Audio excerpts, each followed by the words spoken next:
요즘 일기예보를 보면은 월요일 더 화요일 더 수요일 더 목요일 막 그 기상캐스터가 짜증을 내는 것 같아요. 전국이 더 이러는 날이 덥다 보니까 불쾌지수도 오르고, 그래서 그러나 요즘 이상한 그 범죄들이 좀 많이 일어나는 것 같아요. 신림동에서 칼부림 나고, 분당 서현역에서 어떻게 그런 일이 우리나라에서 있을 수 있을까 싶을 정도의 그런 일들이 발생하고요. 그런 사건들, 요즘 일어나는 그런 사건들을 바라보면서 처음에는 막 욕을 했어요. 저런 나쁜 놈을 봤나, 세상에. 저기 어저께 결국에는 한 명이 죽었더라고요. 저 죽은 사람들은 무슨 죄며, 참 뭐냐. 참 가족들 먹여 살리려고 애쓰고 알바하고 집으로 가다가 차에 치여가지고서는 뇌사 상태가 돼버리고, 이게 도대체 뭐냐, 저 세상에 저런 나쁜 놈이 다 있나. 욕을 하다가 일주일 동안 많이 생각을 해보니까 그 나쁜 짓을 저지른 악한 자나 나나 별반 다를 게 없다라는 거예요. 오늘 저와 여러분들 늘 그러잖아요. 나보다 악한 짓을 하는 사람들 보면 욕하고 손가락질하지만, 하나님 앞에서, 이따가도 말씀드리겠지만, 하나님 앞에서 그 사람과 내가 얼마나 차이가 있을까? 여러분, 정말 악한 짓을 저지른 사람이나 악한 짓을 조금 저지른 사람이나 악한 짓을 저지르지 않은 사람이나 차이가 있을까요? 하나님 앞에서는 결코 차이가 없더라는 것입니다. 사도 바울, 오늘 사도 바울 이야기를 할 건데요. 우리는 사도 바울의 모습을 보면 항상 그가 복음을 전하기 위해서 애쓰고 수고하고 매 맞고 돌에 맞고 정말 핍박을 당하고 옥에 갇히고 파선하고 강도를 만나고 하여튼 복음을 위해서 너무나 애쓰고 수고한, 그리고 또 막 정말 병든 자를 고치고 죽은 사람을 살려내고 말씀의 능력이 나타나는 그런 사도 바울의 모습들, 또 성경을, 신약 성경의 절반 가까이를 기록한 그런 사도 바울의 모습만을 우린 기억하고, 그런 사도 바울의 모습만을 바라보고 있다는 거예요. 정말 사도 바울은 자기 자신에 대해서 그렇게 생각하고 있었겠느냐라는 거예요. 오늘 사도 바울의 이야기를 통해서 우리가 우리의 모습을 좀 정직하게 바라보고 하나님의 은혜를 구하는 시간이 되었으면 좋겠습니다. 오늘 말씀이 좀 깁니다. 미리 말씀을 드릴게요. 그래서 제가 오늘은 좀 딴 데로 3000% 안 빠지고 원고를 중심으로 해서 좀 빠르게 말을 좀 빨리 하고 좀 원고 중심으로 이렇게 진행할 테니까 여러분들 졸지 마시고 잘 따라오시기 바랍니다. 자, 신약 성경에서 가장 극적으로 예수님을 믿은 사람, 신약 성경에서요, 가장 극적이고 드라마틱하게 예수님을 믿은 사람을 꼽으라고 한다면 누구를 꼽을 수 있을까요? 당연히 사도 바울이죠. 지금 앞에서 사도 바울 얘기를 하겠다고 그랬으니까 사도 바울이겠지요. 사도 바울입니다. 바울은 예수님을 구주로 영접하기 이전에는 율법 교육을 아주 철저하게 받은 바리새인이었고요. 그는 자기를 예전의 모습을 설명할 때 나는 바리새인 중에 바리새인이었다라고 표현을 합니다. 아주 철저한 바리새인이었다라는 거예요. 그 율법을 지키며 아주 경건하게 살았어요. 기존의 바리새인들은 말만 그럴듯했지 삶은 그렇지 않았는데, 이 사도 바울은 바리새인이면서 동시에 그 삶도 엄격하고 정말 제대로 살았던 사람이에요. 아주 경건하게 그 율법대로 살려고 애썼고요. 하나님을 위해서라면 목숨까지도 내놓을 만큼 아주 철저한 유대교 신앙을 가진 사람이었습니다. 당시에 많은 유대인들은 오실 메시아를 기다리고 있었습니다. 로마의 폭정과 억압으로부터 자신들을 해방할 메시아를 기다리면서 그 율법에 따라서 율법에 매여서 살고 있었습니다. 그 중에서도 이 사도 바울은 그런 유대교가 아주 뼛속 깊이 뿌리를 내렸던 아주 유대인 중에 유대인, 바리새인 중에 바리새인이었던 그런 사람이었습니다. 이러한 바울이 나사렛 출신의 초라한 목수에다가 백성들을 선동한 죄로 십자가의 형벌까지 받은 예수를, 메시아라고 따르는 사람들을 보면 분노가 끓어오르지 않을 수가 없었습니다. 바울의 입장에서 볼 때는 율법도 잘 지키지 않고 죄인이고 흠도 많고 가난하고 율법을 제대로 배우지도 못한 사람들이 이 나사렛 예수를 구주라고 외치고 다니는 것이 아주 못마땅했습니다. 너무나 못마땅했습니다. 게다가 그들은 자신들에게 성령이 부어졌다고 하는, 하나님의 영이 부어졌다고 말하는 것은 더욱이 받아들일 수가 없었고요. 또한 십자가에서 죽은 예수가 다시 살아났다, 부활했다라는 것은 더더욱이 용납할 수가 없어요. 바울의 신앙으로는 도저히 받아들일 수 없는 말과 행동과 그런 일들 뿐이었다라는 것입니다. 그래서 바울은 예수를 믿고 복음을 전하던 스데반이 돌에 맞아 죽을 때도 그의 죽음이 아주 당연했다. 그는 죽을 죄를 지고 죽었다라고 그 죽음에 대한 증인이 되기도 했습니다. 그리고 그것으로도 그 분노를 주체할 수가 없어서 예루살렘에 있는 그리스도인들을 닥치는 대로 잡아다가 채찍질하고 감옥에 가두며 핍박까지 했던 사람이었습니다.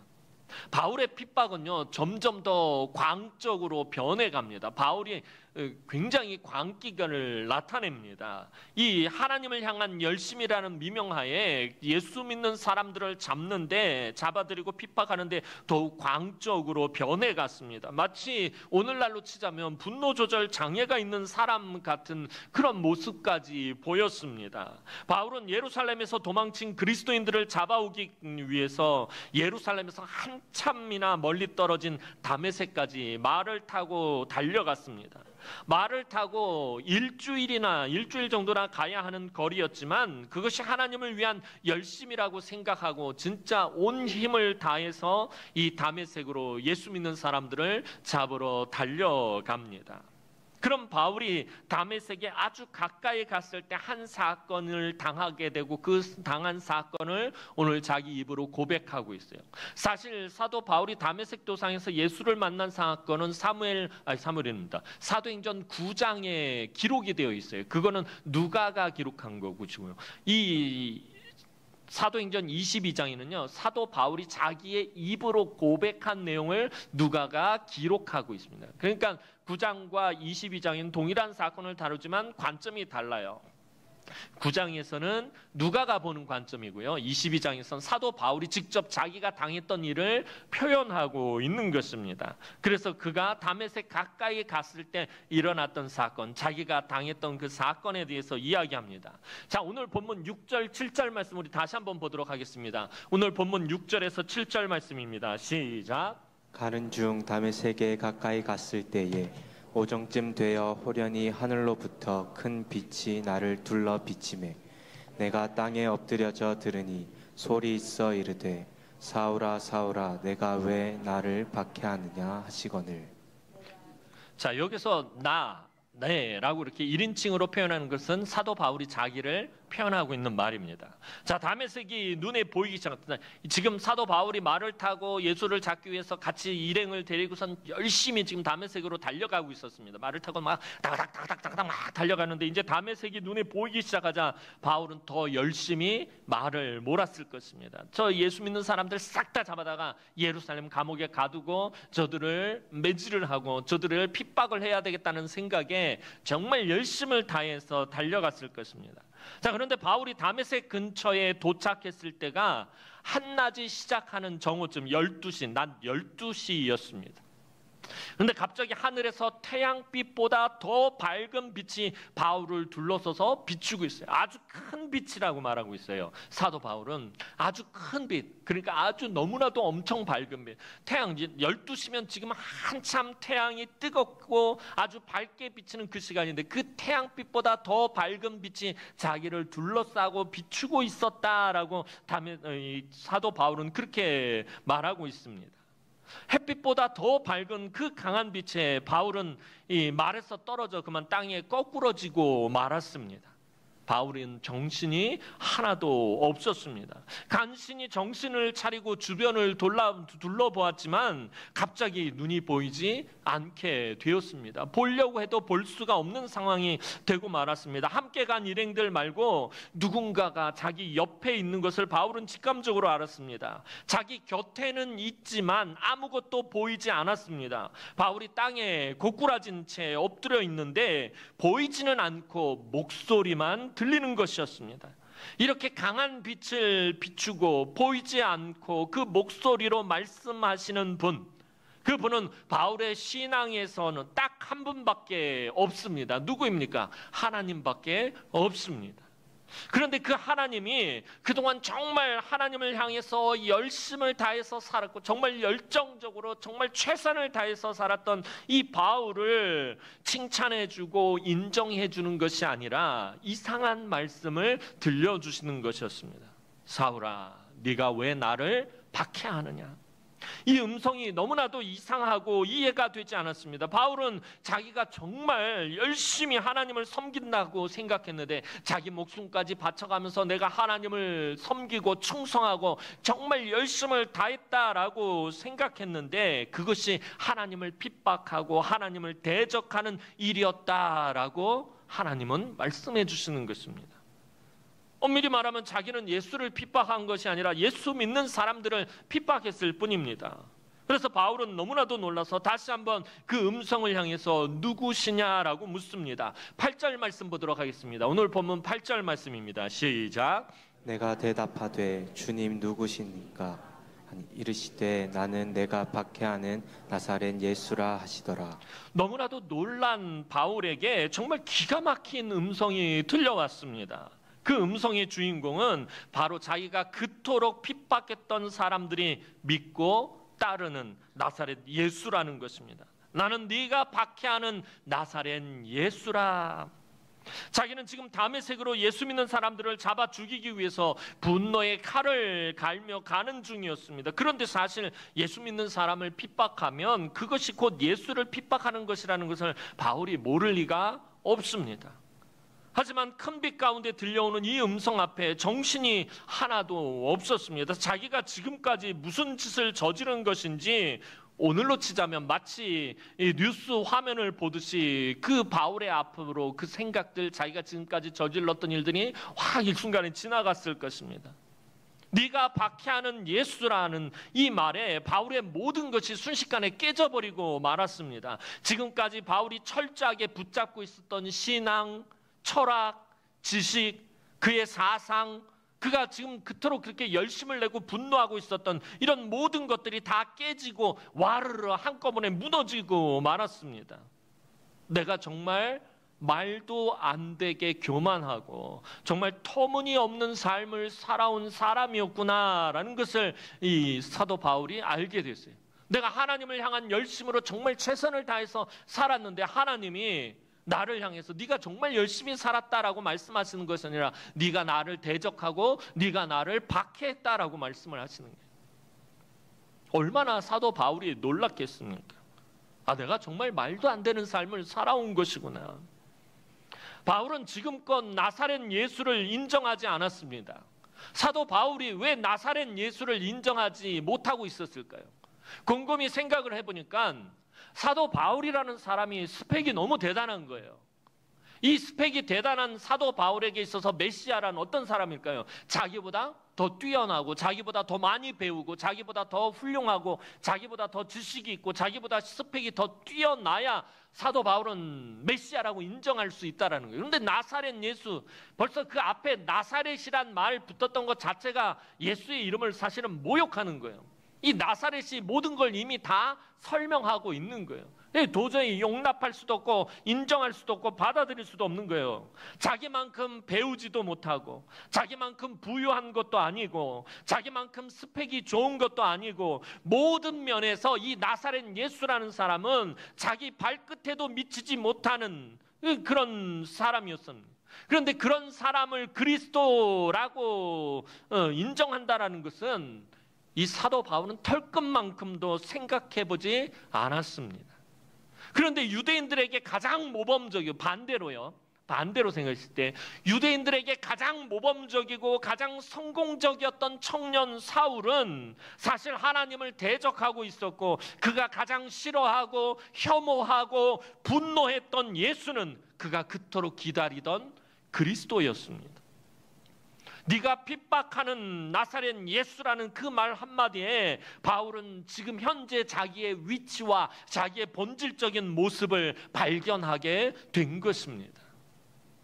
바울은 한참 동안 요즘 말로 하자면 멘붕에 빠져버린 거예요. 멘탈이 붕괴돼 버린 거예요. 정신이 하나도 없었어요. 내가 지금까지 무슨 짓을 저지른 것이지? 지금 하나님 나에게 지금 무슨 말씀을 하시는 거지? 정신이 하나도 없었어요. 그렇게 땅바닥에 한참 엎어져 있다가 그 음성을 향하여 사도 바울이 묻기 시작합니다. 다시 묻기 시작합니다. 10절 말씀 보도록 하겠습니다. 오늘 본문 10절 말씀입니다. 시작. 내가 이르되 주님 무엇을 하리이까? 주께서 이르시되 일어나 다메섹으로 들어가라. 내가 해야 할 모든 것을 거기서 누가 이르리라 하시거늘. 자, 바울은 지나온 삶이 마치 너무나도 어두웠던 것처럼 아무것도 보지 못하게 되었습니다. 한마디로 지금 앞이 깜깜한 상태입니다. 그래서 바울은 물었습니다. 주님, 내가 무엇을 해야 합니까? 내가 지금 이런 상황에서 정신이 하나도 없고 내가 지금 도대체 무슨 짓을 저지르며 살아왔는지, 하나님 지금 내가 이런 상황에서 무엇을 해야 하는 것입니까? 주님, 나에게 지금 무엇을 원하시는 것입니까? 그러자 다메섹으로 들어가면 네가 어떻게 해야 할지 누군가가 알려줄 것이라고 음성이 들렸습니다. 같이 가던 일행들은 이 사도 바울이 본 그 큰 빛은 보았지만 아무 소리도 듣지 못하고 있어서 그저 어안이 벙벙해 있었습니다. 바울의 일행은 그렇게 갑자기 앞을 보지 못하는 바울을 부축하여 다메섹으로 들어갑니다. 다메섹의 어느 처소에 들어가 바울은 3일 동안 식음을 전폐하고 눈물을 흘리며 지난날의 어리석음과 부끄러움을 탄식하며 회개하는 시간을 갖습니다. 같은 사건을 다루고 있는 사도행전 9장을 보면 바울이 사흘 동안 먹지도 않고 마시지도 않고 기도하고 있었다라고 말해요. 하나님이 아나니아라는 사람을 바울에게 보낼 때 네가 그 다메섹 어느 처소에 가면 유대인 사울이라는 사람이 있을 것인데 그가 기도하고 있다라고 하나님 그렇게 말씀하고 있어요. 그래서 사흘 동안 먹지도 마시지도 않고 하나님 앞에 기도하고 있었다라는 거예요. 바울은 나사렛 예수가 사실은 하나님의 아들이었고 진정한 메시아였다라는 것을 모르고 마치 미친 개처럼 그렇게 덤비던 자기 자신의 모습을 보고 얼마나 부끄러웠겠습니까? 지지난주에 말씀드렸던 것처럼 이 부끄러움을 안다라는 것, 사실 부끄러움을 알아야 내가 뭘 잘못했고 그리고 그것을 가지고 하나님 앞에 회개할 수 있다는 거예요. 부끄러움을 모르면요 하나님 앞에 회개를 하지 않아요. 자기가 잘못한 걸 모르기 때문에. 근데 사도 바울이 자기가 저지른 짓들을 바라보니까 얼마나 부끄럽겠어요. 그게 부끄러움이 극에 달하니까 사흘 동안 먹지도 않고 마시지도 않고 그냥 하나님 앞에서 엉엉 울면서 회개하고 있었다라는 것입니다. 자기가 볼 때는 진짜 분노에 쩔은 아주 미친 개와 같은 그런 삶을 살아왔던 것입니다. 이제 하나님은 다메섹에 사는 아나니아라는 사람을 보내서 바울의 눈을 보게 하시고요. 바울이 앞으로 예수의 복음을 증거하는 삶을 살 것을 명령하시고요. 세례를 받고 그리스도인이 되게 하셨습니다. 그렇게 바울은 자기가 만난 예수의 복음 증거자가 되어서 세계를 누비며 복음을 전했으며 신약성경의 절반가량인 13권의 신약성경을 기록한 예수 그리스도의 정말 위대한 종이 되었습니다. 여러분, 예전에는 서양에서 자녀를 낳으면 제일 많이 지어주던 이름이 뭐냐면 폴이라는 이름이에요. 이게 사도 바울의 이름입니다. 영어 이름이 폴이에요. 이 폴과 피터, 베드로, 이 바울과 베드로가 서양 이름 중에서 가장 많은 이름을 차지한, 그 중에서도 이 폴, 바울이라는 이름이 가장 많이 자녀들에게 지어주는 이름이었습니다. 얼마나 많은 사람이 그 이름을 가지고 살아가는지 모릅니다. 사람들이 이 이름을 그만큼 자랑스러운 이름으로 여겼기 때문입니다. 잠깐 사도 바울의 배경에 대해서 한번 살펴보겠습니다. 바울은요 원래 소아시아의 다소라는 대도시 출신이었습니다. 다소는요 교통의 요지로 상업과 무역이 아주 크게 발달한 큰 도시였습니다. 이 다소에는요 이 대학교와 큰 경기장과 박물관과 도서관이 있는 아주 큰 도시였습니다. 당시에 로마 도시, 로마 말고 그 외에 이 식민 도시들 가운데 대학교가 있고 경기장이 있고 박물관이 있고 도서관이 있는 도시는요, 아주 큰 대형, 초대형 도시로 그렇게 인정이 되어졌습니다. 그러니까 다소는 로마 외에 이 지역에 있는 그 식민지 지역에 있는 가장 큰 도시 중에 하나였다라는 것입니다. 그러니까 아주 큰 도시 출신이었습니다. 그리고 바울의 부모는 유대인들이었지만 매우 능력이 있는 사람들이었습니다. 당시에 하늘의 별 따기만큼 어렵다던 것이 바로 로마의 시민권을 획득하는 것이었습니다. 로마의 시민권을 획득한다는 것은 이게 이 당시에는 이게 돈이 아무리 많아도 되는 것이 아닙니다. 정말 능력이 있어야만 이게 얻을 수 있는 것이 로마의 시민권입니다. 이 부모가 로마의 시민권을 획득했기 때문에, 로마의 시민권자였기 때문에 바울은 태어나면서부터 로마의 시민권을 갖게 됩니다. 나중에 사도 바울이 이제 전도여행을 하다 붙잡히게 되었을 때 어떤 백부장이 자기가 사도 바울이 내가 로마 시민권자다라고 말하니까 깜짝 놀래요. 자기는 그 로마 시민권을 얻기 위해서 많은 돈을 들였다는데 나는 나면서부터 로마 시민권자다라고 말합니다. 그러니까 백부장이 그때부터 사도 바울을 함부로 대하지 못합니다. 그만큼 로마 시민권은요, 대단한 그런 특혜가 주어진, 정말 굉장히 이 시대에, 로마가 전 세계를 다스리던 이 시대에는요, 많은 사람들의 꿈이 있다면, 그 드림이 있다면 바로 로마의 시민권을 획득하는 것이었습니다. 그 로마의 시민권 덕에 바울은 나중에 전도 여행을 하면서 많은 도움을 받게 됩니다. 감옥에 끌려갔다가도 로마 시민권자이기 때문에 풀려나기도 하고요. 어디를 가도 로마인들에게조차 로마 시민권자로 특혜를 얻게 됩니다. 그는 로마 황제에게 재판을 요청할 수도 있어요. 로마 황제에게 송사할 수 있는 그런 권세가 로마 시민권자에게 주어져 있어요. 그런 특혜가 주어져 있어요. 그래서 사도 바울은 로마에까지 가게 된 것입니다. 또 바울은요, 나중에 순교할 때, 죽을 때도 로마 시민으로 대우를 받으며 죽었다라는 거예요. 여러분, 구전에 의하면 이 사도 바울은 이 칼로 목을 베어서 죽었다, 로마시 외곽에서 그렇게 죽었다라는 그런 기록이 있습니다. 여러분, 그럼 보면서 아우, 사도 바울은 이 효수형을 당했구나, 칼로 목을 쳐서 죽였구나라고 생각하겠지만, 이게 사실은요, 로마 시민으로 대우를 받으며 죽은 거예요. 우리가 볼 때는 참 비참한 죽음이지만 당시에는요, 이게 그래도 굉장히 명예로운 죽음이었다라는 거예요. 당시 로마법에 따르면요, 로마 시민권을 가지고 있는 사람은 고문을 가하거나 모진 방법으로 죽이지 못하도록 금지되어 있었습니다. 로마 시민은 법에 따라서 오직 고통 없이 칼로 목을 베어 죽이게 되어 있었어요. 그러니까 칼로 목을 베어 죽이면은 저 사람은 로마 시민권자다라고 인정을 받는 것이었습니다. 바울에 비해서, 바울과 항상 함께 대두되는 신약의 두 기둥과 같은 두 양대 산맥, 누가 있죠? 베드로요. 베드로는 로마의 시민권자가 아니었습니다. 그렇기 때문에 최고의 극형인 이 십자가형을 받고 죽게 된 것이에요. 엄밀히 말하면 사도 바울에 비해서 사도 베드로는요, 굉장히 비참한 죽음을 당한 거예요. 사도 바울은 로마 시민권자로서 대우를 받고 죽은 거고, 베드로는 로마 시민권자가 아니었기 때문에 로마법에서 최고의 극형을 받고 죽게 된 것입니다. 그리고 바울은 학문적으로 당대 최고의 석학이었던 가말리엘이라는 위대한 스승 밑에서 교육을 받았고요. 아주 철저한, 앞서서 말씀드렸던 것처럼 바리새인으로, 또 율법주의자로, 유대교 추종자로 그렇게 탄탄하게 성장했습니다.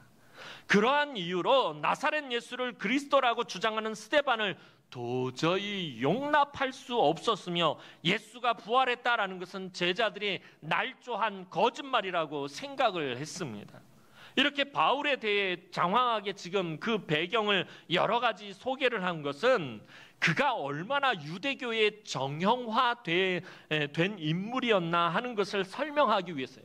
그러니까 이 시대에 예를 들면 이제 바리새인으로서 이제 그 길을 걷고자 하는 이 사람이 있으면 바리새인이란 스승님, 바리새인이란 무엇입니까? 하고 물어보면 딱 사도 바울을 가리키는 거예요. 저 사람이다. 스승님, 그럼 유대인이라는 것은 무엇입니까? 그러면 사도 바울을 가리키는 거예요. 저 사람이 유대인이다. 스승님, 그러면 율법주의자가 무엇입니까? 그러면 사도 바울을 가리키면 저 사람이 율법주의자다. 그러니까 유대교의 정말 정형화된 인물이 이 사도 바울이었습니다. 모든 것에서 모범적이고 성공적인 사례로 들 수 있는 사람이 이 사도 바울이었습니다. 무슨 말이냐 하면 그는 어떤 면에서 전혀 타협의 여지가 없는 아주 완강한 사람이었다라는 거예요. 정형화, 유대교의 정형화된 인물이라는 말은요, 다르게 표현을 하면 전혀 타협의 여지가 없는 사람이었다는 거예요. 이 사도 바울하고는 무엇을 이야기해도 타협할 수 없는, 타협점을 찾을 수 없는 그렇게 정형화된 완강한 사람이었다라는 것입니다. 그런데 그렇게 고집스럽고 자기 주장과 자존심이 강하고 인간적으로 정말 탁월하고 또 이 배경적, 백그라운드나 스펙적으로는 뛰어난 그가 예수 믿고 변화받아 기가 막히게 하나님 손에 쓰임받는 사람이 되었다라는 것입니다. 이거야 뭐 여러분들이 잘 아는 사실이죠. 그런데 이게 왜 중요하냐라는 거예요. 사도 바울이 이렇게 극적으로 드라마틱하게 예수를 믿게 되고 정말 귀하고 능력 있게 쓰임받은 이 사실이 왜 중요하냐라는 거예요. 사도 바울이 예수 믿기 이전의 모습을 우리가 주목을 하고 있지 않는데 그 모습을 우리가 다시 한번 주목하고 다시 한번 잘 살펴봐야 한다는 거예요. 여러분은 이런 사도 바울을 어떤 사람이라고 생각하고 계십니까? 제가 신학대학원 다닐 때에 전도사님들 중에 이 사도 바울을 흠모해서 바울 신학만 진짜 깊게 공부하던 전도사님들 참 많았어요. 맨날 바울 신학, 바울의 무슨 복음 신학, 성교 신학, 하여튼 바울 신학만 깊게 공부하는 전도사님들 많았어요. 왜냐하면 사도 바울을 너무 흠모하는 거예요. 아, 사도 바울처럼 됐으면 좋겠다. 나도 사도 바울과 같은 목회자가 되었으면 좋겠다. 다른 전도사님들 다 그럴 때 저는 좀 머리가 나쁘고 이렇게 잘 따라가지 못해가지고 저는 그럼 나는 사도 베드로라도 좀 닮았으면 좋겠다. 저는 근데 다른 전도사님들은 이 사도 바울을 얼마나 흠모했는지 모릅니다. 그렇게 많은 사람들이 흠모하고 자기 자녀의 이름을 바울이라는 이름을 지어주면서까지 자랑스러워하는 바울을 바라보며 한편으로는 그런 생각이 들었습니다. 사도 바울은 그런 자기 자신을 볼 때 어떻게 생각했을까? 다른 사람들이 그렇게 흠모하고 그 이름을 자랑스러워하며 자기 자녀에게 바울이라는 이름을 지어줄 정도로 그렇게 위대하게 생각하는 그 사도 바울은 자기 자신을 어떻게 생각했을까? 사실 바울은 지난날에 자기 자신을 잘 회상하지 않으려고 합니다. 너무 부끄러워서 자기 자신을 회상할 때마다, 지난 과거를 회상할 때마다 너무 마음이 아프고 너무 부끄러웠습니다. 사도 바울이 몇 번 자기 과거에 대해서 밝힌 적이 있어요. 자기 사랑하는 제자, 믿음의 아들이었던 디모데에게 이렇게 말합니다. 디모데전서 1장 13절 말씀 보도록 하겠습니다. 디모데전서 1장 13절 말씀입니다. 시작. 내가 전에는 비방자요 박해자요 폭행자였으나. 사도 바울이 자기를 말합니다. 내가 예수 믿기 전에는 비방자요, 예수를 비방하고 모욕했던 사람이고, 내가 예수 믿기 전에는 예수 믿는 사람들을 박해했던 사람이었고, 예수 믿던 사람들에게 이 폭력을 행사했던 폭행자였다. 바울은 스데반과 같은 성령 충만한 사람을 돌로 쳐 죽인 것이 정당하다고 생각한 흉악한 살인자였으며, 예수님을 모욕했고 예수 믿는 사람들에게 폭행과 핍박을 거리낌없이 행하던 악한 자였다라고 자기 스스로를 그렇게 말하고 있습니다. 그리고 심지어 자기를 어떻게 표현합니까? 여러분들이 너무나도 잘 아는 표현이죠. 디모데전서 1장 15절 하반절 말씀 보겠습니다. 시작. 죄인 중에 내가 괴순이라. 죄인들 중에 내가 괴순이라. 내가 죄인 중에 우두머리다. 내가 최고 죄인이다 라고 눈물로 고백하며 바울은 자기가 가장 악한 사람이다 라고 말하고 있습니다. 여러분, 바울은 인간적으로는 매우 도덕적이고요, 매우 깨끗한 사람이었고요, 매우 경건한 사람이었어요. 율법을 지키기 위해서 최선을 다했습니다. 하지만 하나님과의 관계에서 볼 때는 이 사도 바울조차도 너무나도 무서운 죄인이었고 가장 악한 사람이었다라는 거예요.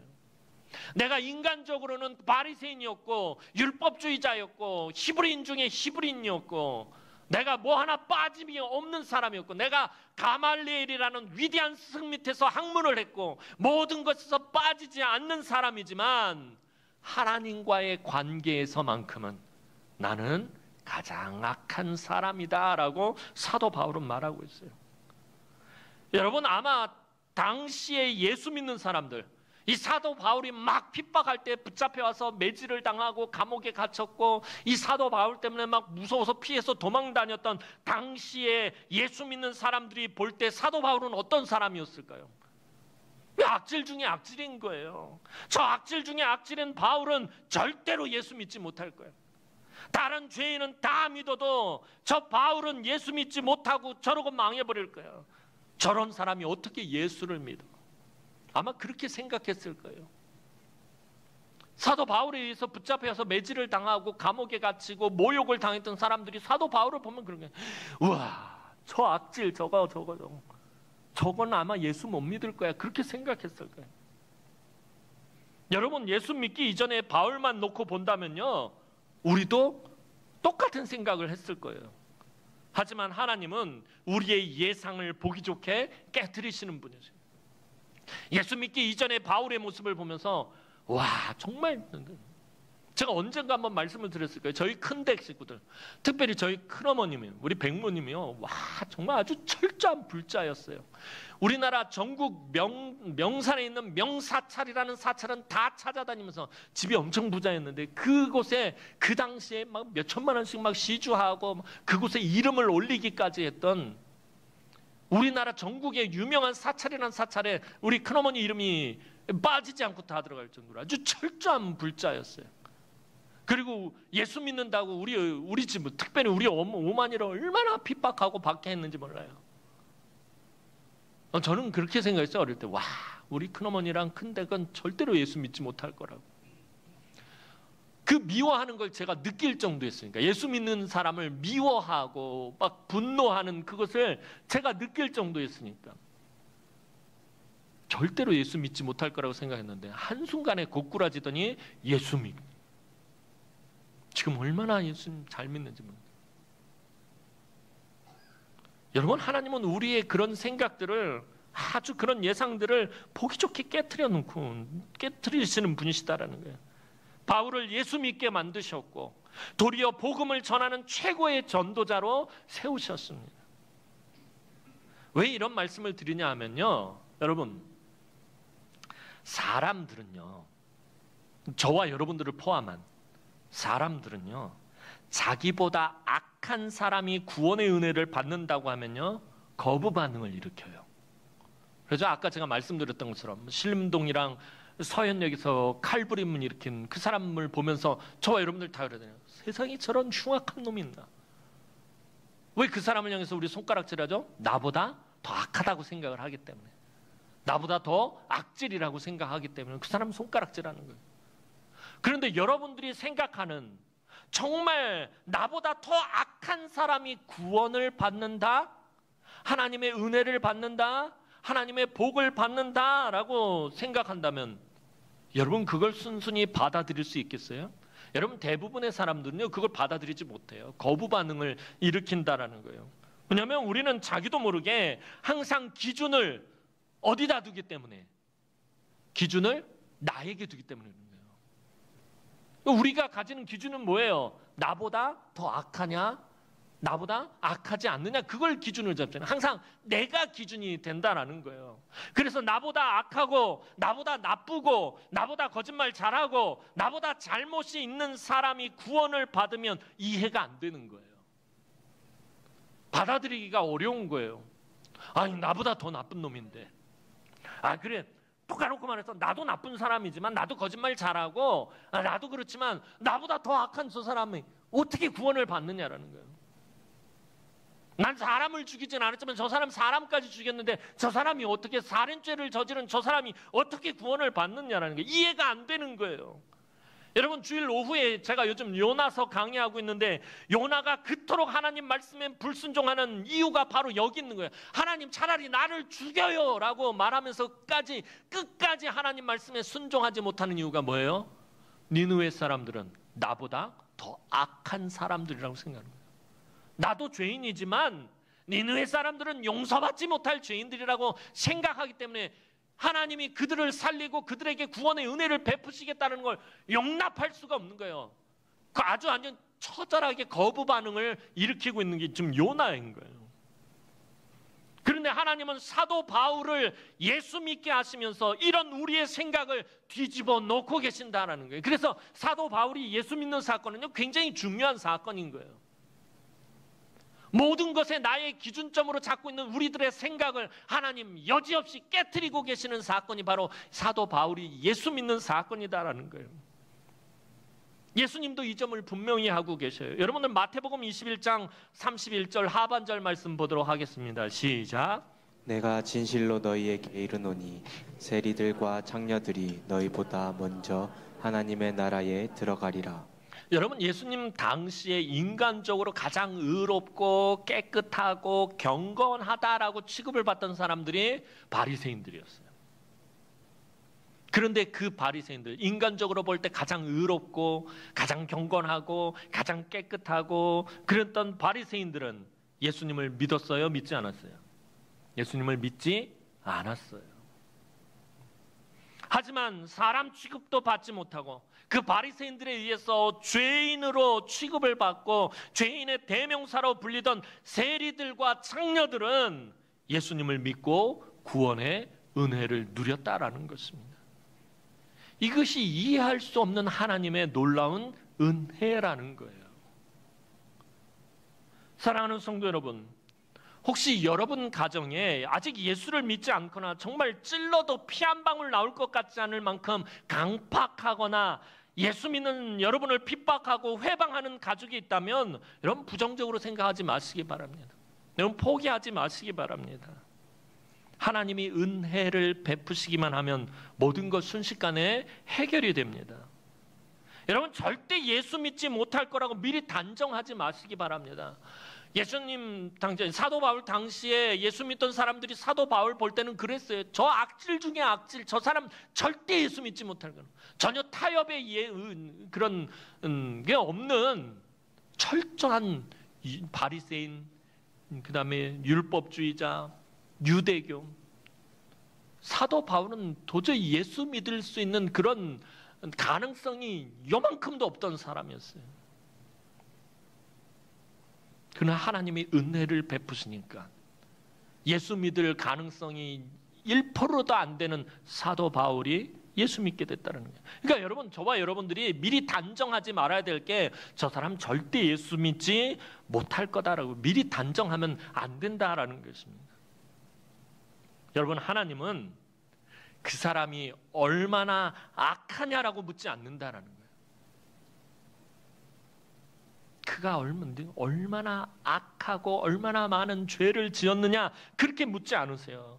하나님 앞에는 모든 사람이 다 똑같기 때문에 아까 설교 서두에 말씀드린 것처럼 여러분, 사람을 100명 죽인 살인자나 사람을 1명 죽인 살인자나 마음속으로 누군가를 미워하고 증오하는 예비 살인자나 모두 다 똑같다라는 거예요. 하나님 앞에서는. 예수님은요 분명히 말씀하셨어요. 너희 중에 마음속으로 여인을 보고 음욕을 품은 사람은 이미 간음한 사람이다라고 말하고 있어요. 저와 여러분들은요 이미 예비 살인자이고요, 예비 간음자들이고요, 예비 우상 숭배자들이라는 거예요. 그 기회가 없어서 여러분들 지금 이렇게 예수 믿고 있는 거지. 언제든지 저와 여러분들은요 죄를 범할 가능성에 노출된 사람들이다라는 거예요.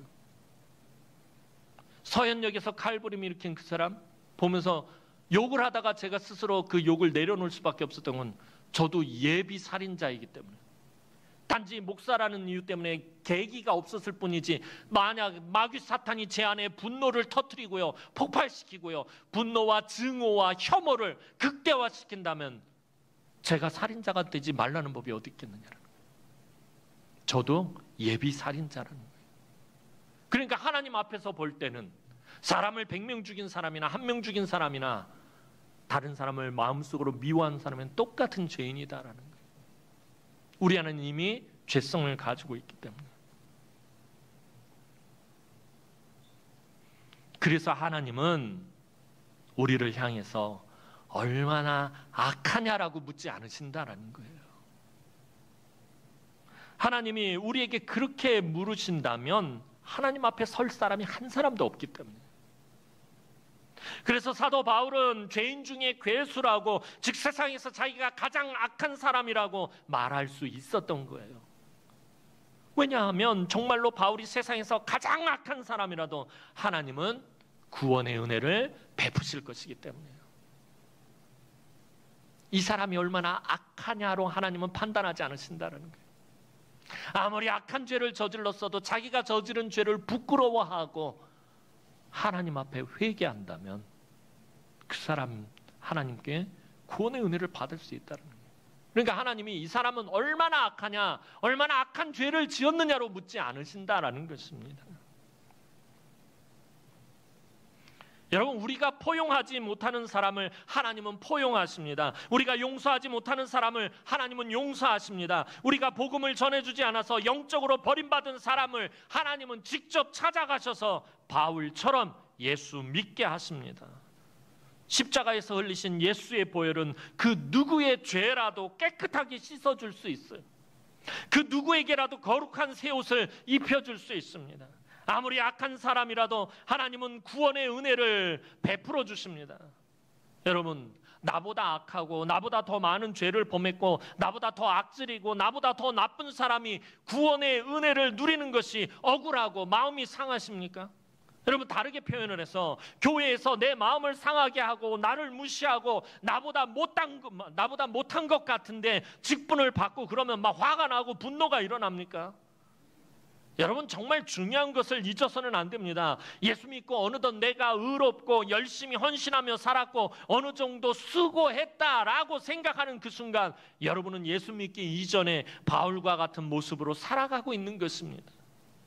누군가를 정죄하고 관용을 베풀지 못하고 누군가의 눈에 있는 티를 뽑겠다고 목소리를 높인다면 여러분은 예수 믿기 이전에 혈기등등하고 분노를 조절하지 못하는 바울의 모습 그 자체인 것입니다. 그런데 그럼에도 우리에게 은혜와 소망이 있는 것은 하나님은 그렇게 죄인 중에 괴수라도 예수 믿게 하셨다라는 것입니다.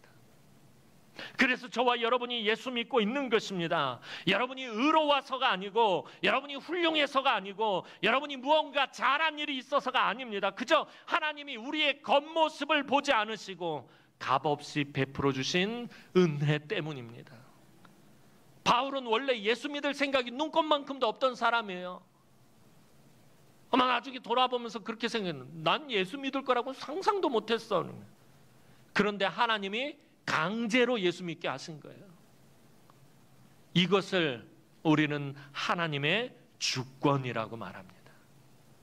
예수 믿을 생각이 눈꼽만큼도 없던 사람 강제로 예수 믿게 하시는 하나님의 그 능력이 하나님의 주권이라는 거예요. 사도 바울은 그래서 로마서 9장 15절에 이렇게 말씀합니다. 로마서 9장 15절 말씀 보겠습니다. 시작.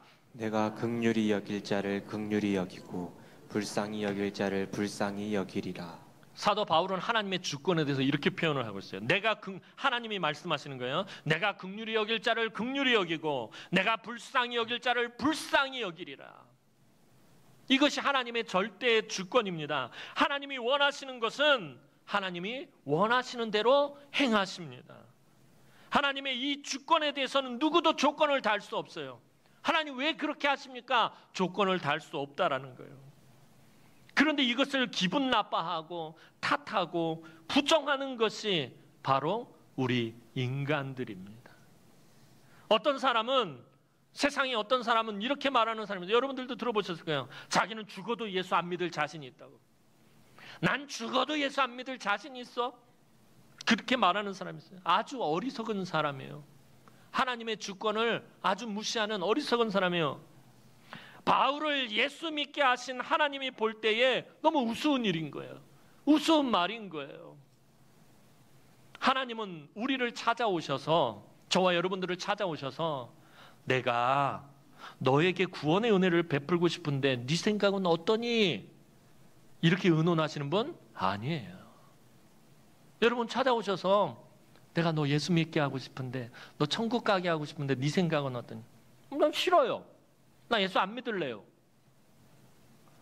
내 의견을 듣고 내가 거절하면 그래 네 생각 그렇구나. 미안하다. 그러면 할 수 없지 하고 포기하며 물러서는 하나님 아닙니다. 만약에 그렇다면, 하나님이 그런 분이시라면 우리 중에 구원받을 사람이 누가 있겠습니까? 사람의 의견에 따라 이리 흔들리고 저리 흔들리는 뼈대가 없는 하나님을 상상할 수도 없습니다. 그런 하나님을 여러분은 아버지라고 부르시겠어요? 우리가 믿는 하나님 절대 그런 분이 아니십니다.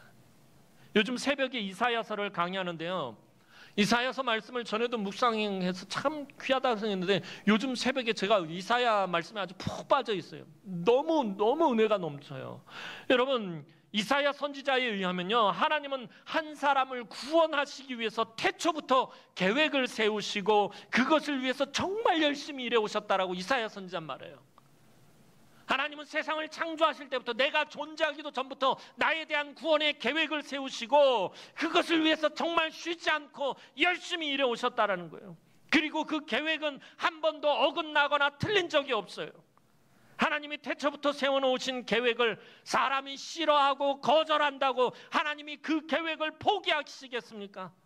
창세전부터 세워놓으신 계획을 인간이 거부 반응을 일으킨다고 실천하시지 못한다면 그분은 하나님이 아니에요. 저와 여러분은 모두가 바울 같고 죄인 중에 괴수 같고 가장 악한 자였습니다.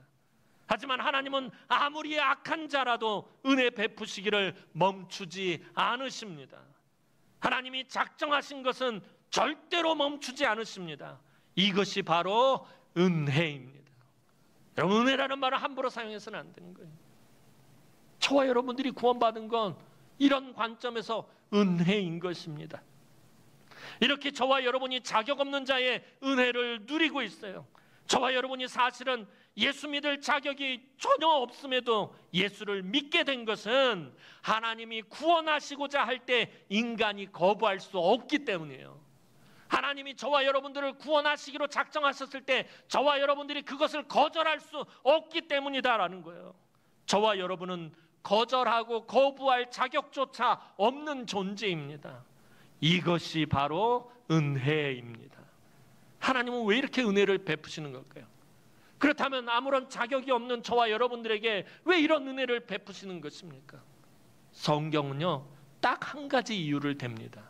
다만 하나님이 너희를 사랑하시기 때문이다.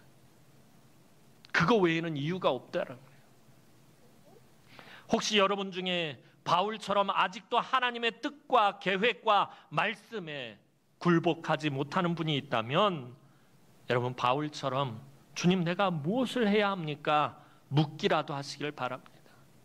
여러분 살아가다 보면 때때로 하나님 말씀을 내가 도저히 이거는 받아들일 수 없다라는 생각, 이건 정말 순종하기 어렵다, 이건 정말 내가 마음이 상한다. 신앙생활하면서 여러분들 교회 안에서 여러 가지 일들이 있습니다. 참 마음 상하고 속상하고 힘들고 여러분 근심과 걱정과 염려가 넘쳐날 때에 오늘 바울처럼 주님, 그렇다면 내가 무엇을 해야 합니까? 내가 어떻게 하기를 원하십니까? 여러분들 묻기라도 하셔야 된다는 거예요. 그리고 우리 주님이 내미시는 그 피 묻은 손을 여러분 절대로 거절하지 마시기 바랍니다. 여러분들이 거절한다고 거절 받으실 분도 아니고요, 여러분들이 거절할 수도 없어요.